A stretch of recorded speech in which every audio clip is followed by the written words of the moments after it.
E aí pessoal, tudo bem com vocês? No vídeo de hoje então a gente vai falar sobre ondas sonoras ou som, tá? Bom, o que é o som então? O som basicamente é a vibração de corpos. Por exemplo, vocês estão me ouvindo agora porque as minhas cordas vocais estão vibrando e isso está fazendo com que o som chegue até vocês, tá? Onde que a gente encontra normalmente então o som? São pessoas falando.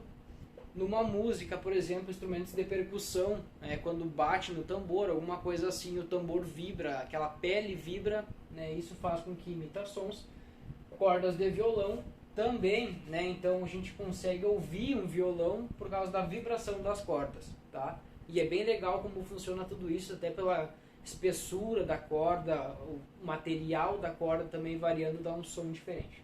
Mas enfim, a frequência audível normalmente está nessa faixa aqui, de 20 Hz a 20.000 Hz, tá?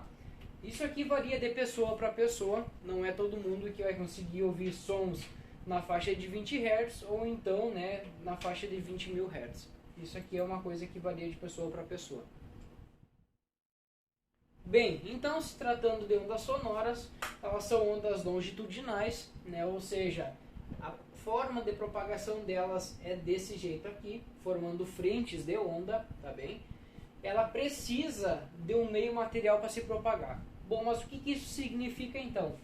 Ela precisa de um meio, por exemplo, gasoso, líquido ou sólido para se propagar. Ou seja, eu estou falando aqui com vocês, no que vocês estão me ouvindo, porque provavelmente, se tiver no alto-falante do celular, por exemplo, o som está se propagando através do ar até chegar em você, tá?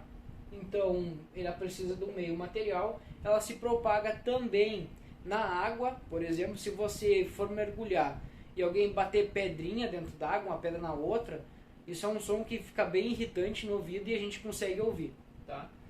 E, através do meio sólido, por exemplo, existe uma experiência bem antiga que a gente pega... Deixa eu pegar aqui a caneta preta.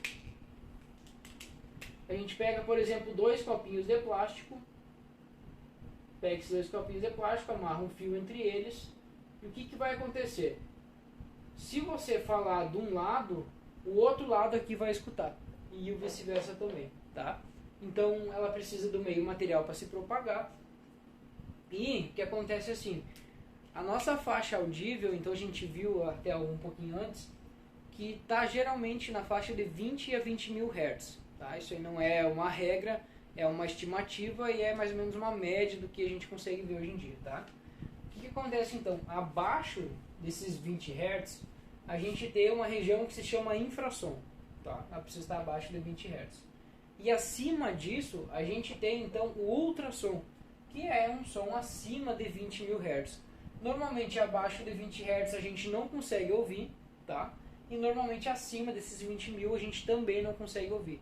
Como eu disse e repito, não é uma regra, né? Mas é uma estimativa bem boa então. Bom, aqui a gente tem então as faixas de percepção de três animais diferentes, tá? Primeiro a gente então, essa daqui então é a faixa de som audível que a gente determina, que é de 20 a 20.000 Hz. Os cães conseguem ouvir, né, perceber sons de 15 a 50.000 Hz, pode ver mais do que o dobro do que a gente consegue normalmente. E o morcego então é de 1.000 a 120.000 Hz, tá? Olha a grande diferença, né? E o morcego ainda tem uma capacidade, digamos assim, de ecolocalização, onde ele utiliza o som para se localizar.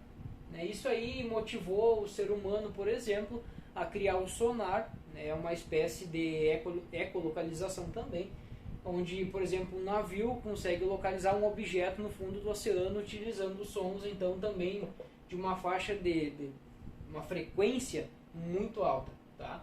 Então, essas aqui são as faixas de percepção. Existem de outros animais também. Eu trouxe apenas esses três exemplos, né, para vocês terem uma noção do quão a nossa audição é relativamente limitada se comparada, né, a esses outros dois animais aqui.